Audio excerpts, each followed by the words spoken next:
Sweet 16. How could I be turning Sweet 16 in just a few days and be a student at Central High? I thought as I entered the side door of the school. Looking around, I wanted to take care that no one would bang me on my head or trip me up. I had relished so many dreams of how sweet my 16th year would be, and now it had arrived. But I was here, in this place. As I walked deeper into the dim passageway, I thought about how I had always hoped that my 16th birthday would be second only to my wedding day, as the most perfect moment of my life. I had planned every detail of the celebration, beginning at school with my friends, a party at home with a new dress, red and white balloons all over the house, and 16 candles playing on the hi-fi. All my friends would arrive, and I would have my first real date and my first kiss. 16 had always seemed the magic age that signaled the beginning of freedom, when mama and grandma might let loose their hold and let me go out with my friends on pre-dates. But with the integration, I was nowhere near being free. And in the midst of everything else, I'd almost forgotten my own birthday. I hadn't even begun preparations. 16 was also going to be my debut year. I had planned to launch my campaign to become a popular girl about school. I would run for student council president, maybe. I would perform on stage, sing the songs of Dinah Washington in school talent shows. Maybe they'd like my singing so much that I'd get a recording contract and be able to help mama and grandma so they wouldn't have to work so hard. None of that was going to happen now. Nobody would let me even say good morning at Central, let alone sing on stage. Hey, nigger, you here again? A boy's voice pulled me from my thoughts. A strong hand grabbed my wrist and doubled my arm up behind my back, like a policeman arresting a criminal. Frantically, I looked for a teacher or guard. There was none. Hey, we got us a nigger to play with, he was shouting to his friends. Soon I'd have several of them on me. I struggled against him, but it was no use. Then I remembered I'd always been told, if a fellow's got so little manhood he'd hit a woman, it's up to that woman to relieve him of what few morsels of his masculinity remain. I bent my knee and jammed my foot backward, up his crotch. Damn you, bitch, he shouted. You'll be a dead nigger before this day is over. Grabbing my purse, I raced down the hall, leaving my textbooks behind. I felt the power of having defended myself. I walked up the stairs to homeroom, only to be greeted by the same two boys who had been taunting me every day. I squared my shoulders and glared at them as I whispered, I will be here tomorrow, and the next day, and the next. The 9 who dared. New York Post, December 5, 1957. Newspapers across the country started carrying a series of articles and profiles on the 9 of us. Central High segregationists used the details to taunt us. The articles gave specific information on what our homes were like, our backgrounds, our hobbies, our aspirations, all there was to know about us. I began to regret that exposure. Students didn't let up for 1 minute chirping on about my folks, my mother's teaching, and things I considered personal and sacred. When the 9 of us got together to compare notes, we discovered we were all facing an increasing barrage of injurious activities. What was noticeably different was the frequency and the organized pattern of harassment. Teams of students appeared to be assigned specific kinds of torture. One team concentrated on slamming us into lockers, while another focused on tripping us up or shoving us down staircases. Still another concentrated on attacks with weapons. Another group must have been told to practice insidious harassment inside the class rooms. Still others worked at entrapment, luring the boys into dark corners or the girls into tight spots and isolated passageways. Some continued to use the showers as a means of abuse. At the same time, I was feeling alarmed about rumors of segregationist training programs to sharpen the skills of hooligans inside school. I was also increasingly worried about Minijan. She was waging yet another battle with school officials to get permission to appear with the choral group in the Christmas program. No matter how much Thelma and I tried to convince her to let go of the idea, she wouldn't give up the notion that if she could perform, somehow the white students would see she was talented, and therefore accept her. Perhaps because of that determination, Minijan was receiving more than her share of daily name-calling, kicking, and hitting, but she was suffering in yet another way. She somehow had more faith than we did in school officials. She continued to count on them to respond with compassion to her reports of being mistreated. It was as though she couldn't believe what she was seeing, so she had to test them to be certain they were really as inhuman as they seemed. The pressure she felt was sapping all her energy. She had also allowed herself to be sucked into the game I called herky, jerky, or now I speak to you, now I don't. Occasionally, really vicious students would make overtures to us. They would smile or say hello for a few days in a row, pretending they had had a change of heart and were now our dearest friends. Just as we were growing to trust them, anxious for the connection, they would ignore us or make us the object of ridicule amid a group of their friends. Sometimes their overtures were intended to make us trust them, so they could lead us into traps where we'd be physically abused. But most often it was for the sheer pleasure of watching the pain we endured when they harshly rejected us. When one girl pretended to befriend Minijan, only to betray her a short time later, Minijan was crushed. She cried in front of school officials. That's when I knew she must be on the edge, because it wasn't like her to show her vulnerability in front of white people. With each passing day I watched as she grew more fragile. I fretted about Minijan as I plunged into my birthday party plans, but the more I tried to console her, the less she listened.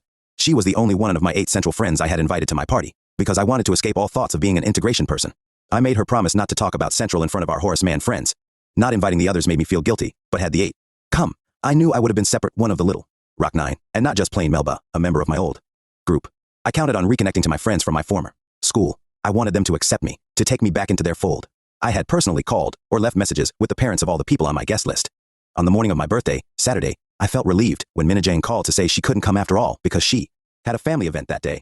Maybe with only me there, I could fade into the group and just this once be one of them. Vince was the first to arrive, looking a little ill at ease. "Good evening, birthday girl," he said, handing me a small box with a bow. I hadn't seen him in a while. I'd almost forgotten how light-skinned he was. With his dark shiny hair piled high and his sideburns, he resembled those sideburners at Central. "Thanks, I'm glad you came," I said, as my mind worked hard to separate the way he looked from the images of the boys who treated me so badly at Central. Vince is one of my people, no matter how white he looks, I told myself. I tried to think about the first date we had and to focus on how much I had. Like being with him. Long time no see, Vince said as I led him into the living room. You never return my calls. He was right. Somehow the whole integration thing had even dulled my desire for daydreams about him. He had become lost in the shuffle and afterthought, but I couldn't tell him that. I think about you, I told him, especially when Grandma goes to the wrestling matches. I wanted to call. He nodded his head. But he didn't look like he believed me. As we continued polite but strained talk, I kept my eyes on the clock. I unwrapped his gift, squealing with delight at the tiny gold hoop earrings. Mama and Grandma made several trips to bring food in, then take it out for warming, then bring it back. After an hour, when no other guests had arrived, Conrad insisted we begin eating. The explanation came when my old friend Marcia phoned to say she wouldn't be coming, but she'd drop off my birthday present the next day. I had counted on Marcia's coming. She was kind of the leader of the group. If she didn't come, I worried that nobody else would either. Then she confirmed my worst fears. She explained that another friend, Anne, was giving her annual Christmas party, and most of the people I invited would be going there. But I knew that wouldn't begin before 8. When I asked why they couldn't stop by beforehand, there was a long silence, and then she said, Melba, the truth is we're all afraid to come to your house. Afraid? I mumbled nervously. Sure, some of us get those same calls you get from those crazy white people saying they're gonna bomb your house. One of you already got bombed. What's her name? Carlotta had a bomb under her porch. And that Mrs. Bates, she's had several. What's to keep them from bombing your house tonight while we're all there? Why didn't you say so earlier? When I called, I didn't want to hurt your feelings. You gotta get used to the fact that y'all are just not one of us anymore. You stuck your necks out, but we're not willing to die with you. Marcia, I thought you were my friend. I heard my voice get loud as anger rose in me. At least you could have told me there was another party going on. I shouted into the receiver, slamming it down. My feelings were doubly hurt. No one bothered to tell me to move my party to another date. And worse yet, they were having the biggest Christmas party of the season without inviting me. Even though I felt so embarrassed I could die, I kept smiling, trying to pretend to Vince that I wasn't brokenhearted about the empty room we sat in with all those balloons on the ceiling and all that food getting cold on the dining room table. Let's turn on the TV now, since nobody's coming. That just means more food for us. Conrad's voice sounded like he was speaking through a booming microphone as he burst into the room. I felt myself cringe as I watched Vince's face turn red. Shush your mouth, boy, and get back into that kitchen. Grandma was trying her best not to look disappointed. But I could see she felt sad for me. I moved toward the dining room and started taking things to the kitchen. I caught Grandma unaware. I could see there was moisture in her eyes. Don't worry about the party, Grandma. It doesn't matter, I said, touching her shoulder. You just sit yourself down and entertain that young man. He doesn't want to be entertained. He wants to go to Anne's Christmas party where everybody is. He's asked me to go with him. I was hoping that since it was my birthday, they would make an exception and allow me to go with Vince. How can we allow you to go out that way, in public? Don't you see those two white devils parked in their car across the street? Mud and Jeff are just waiting for us to make a mistake so they can hang you. We couldn't rest easy with you out at night that way, even on my birthday, especially on your birthday. This day reminds us of how important you are to us. Now, you invite Vince to sit a while. We'll have a nice evening playing games and all, but Vince clearly wanted to move on to Anne's party. He had promised he would go, and he wanted to be with our friends suddenly. They weren't our friends anymore. They were his. I saw him to the door and stood in the doorway looking at Mutt and Jeff's car parked beneath the streetlight. Grandma was right. It wasn't safe. The integration had stolen my 16th birthday. Later that night before I sobbed into my pillow, I wrote, Please, God, let me learn how to stop being a warrior. Sometimes, I just need to be a girl. Step up in rumors, incidents, complaints noted at school. Arkansas Gazette, December 14, 1957. Army to cut guard force at CENTRALHIGHSCHOOL by 432 men. Arkansas Gazette, December 14, 1957. With 4 days to go before the Christmas holidays, we were very aware of a last-minute drive to get us out of school before the new year. Flyers and cards appeared saying 2, 4, 6, 8. We ain't gonna integrate. No, not in 58. There was lots of talk about how we wouldn't come back when the new Sam's tour started. Meanwhile, Minnie Jane continued to bang her head against that stone wall, trying to get permission to participate in the Christmas activities. She could not explain why, but it was as though she were driven. When Principal Matthews once again turned down her request to sing with the Glee Club in the Christmas show, she balked. Her mother requested a meeting with Assistant Principals Powell and Huckabee, along with Principal Matthews and Mrs. Bates. Even after that confrontation, they turned her down, but she refused to take no for an answer. Students used all the flack over Minnie Jane's persistence as another reason to taunt us and to escalate their campaign against her. She had shown herself vulnerable by displaying her temper and her pain, and by letting them know how badly she wanted to participate. That was all they needed.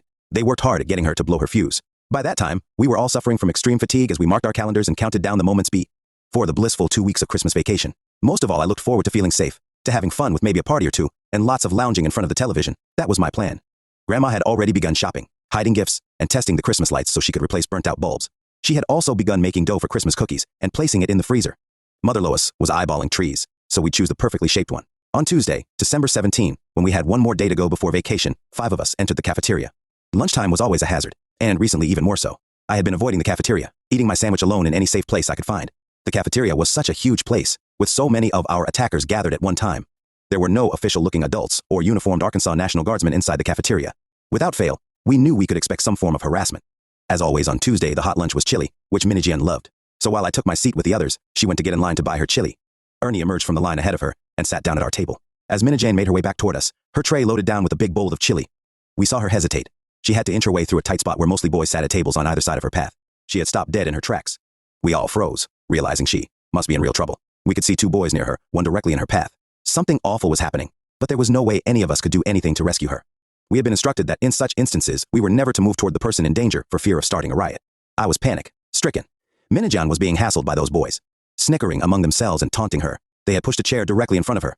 For a long moment, she stood there patiently, holding her tray high above their heads. It was all I could do to hold onto my chair and not go to help her. Like a broken record, the words played over and over in my head. Intervening on her behalf would blur the lines between who was the victim and who was the person at fault. If other white students joined the melee to rescue the other side, we'd have a brawl. They outnumbered us at least 200 to 1. Still, I wanted to go to her, move the chair, take her tray, tell her to back up and go another way, do something, anything. As more and more people realized something was brewing, the chatter in the cafeteria quieted down.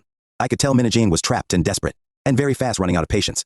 She was talking back to the boys in a loud voice, and there was jostling all around her. Frantically, I looked around to see if there were any adults nearby who could be trusted to help. We had come to believe that the vice principal for girls, Mrs. Huckabee, made some efforts to be fair during these situations, but she was nowhere in sight.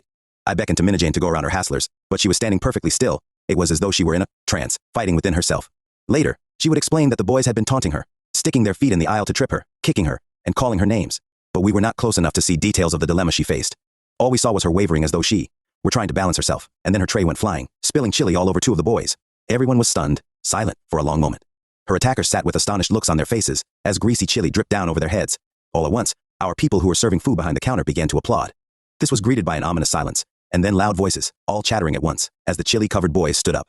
I wondered whether we'd ever get out of there alive. Suddenly, a school official showed up, and Minajan was whisked away, while we were hustled out of the cafeteria. Word got around school immediately. I could tell there was an undercurrent of unrest among the student body. More clusters of people gathered along the hallway chanting, 2, 4, 6, 8, we ain't gonna integrate. Some were applauding and laughing. I wondered why some students were jubilant, almost celebrating. I especially noticed that some of the segregationist leaders seemed very pleased with themselves. As I went to my afternoon classes, I couldn't help being very anxious about what was happening to Minajan that caused such a jovial uproar. Looking for your little nigger friend, one of the students said as I walked down the stairs to study hall. She's done got herself suspended. She can only get back in if the superintendent lets her, and you know what that means. 1 nigger down and 8 to go, was the cry we heard as we left Central High for Christmas vacation. I could hear those declarations shouted even above the festive Christmas car. Oles being played. 1 nigger down and 8 to go.